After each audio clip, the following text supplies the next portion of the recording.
In memory foam production, one parameter looks simple but has a direct impact on fill, the TDI index. Many people have experienced this. Using the same formulation, just increasing the index slightly makes the foam rebound faster. Push it further, the memory fill starts to disappear, becoming more like a regular foam. This change is not accidental. From a structural perspective, the memory effect comes from how the polymer network recovers after deformation. When force is applied, polymer segments stretch or compress. When the force is released, the recovery speed determines whether the foam behaves like memory foam or regular elastic foam.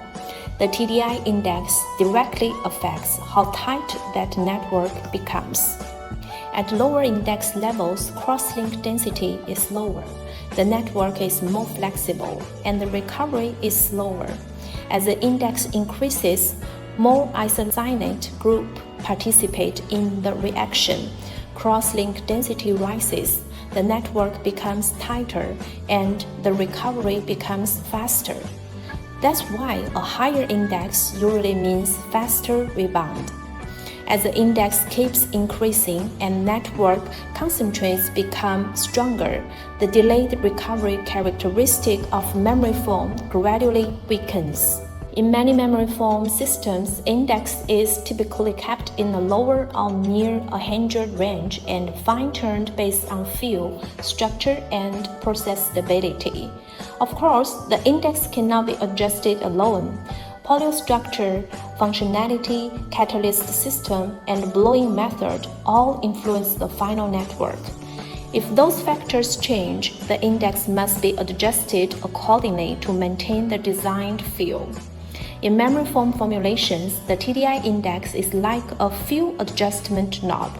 Turn it up, rebound becomes faster. Turn it down, rebound becomes slower. But this knob must work together with the entire formulation system.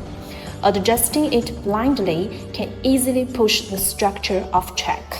The entire memory foam series, from structure logic to formulation starting points, additive behavior, defect diagnosis, and process control, is really about one core idea. Memory foam problems rarely come from a single wrong parameter. They come from mismatches between structure, formulation, and process conditions. If you are planning a memory foam production line or considering an upgrade, feel free to contact us to learn more about complete line solutions and real project cases. If you'd like a clearer overview of why memory foam production often becomes unstable in real factories, comment process below, and we will send you the reference document, Key Process Problems in Memory Foam Production.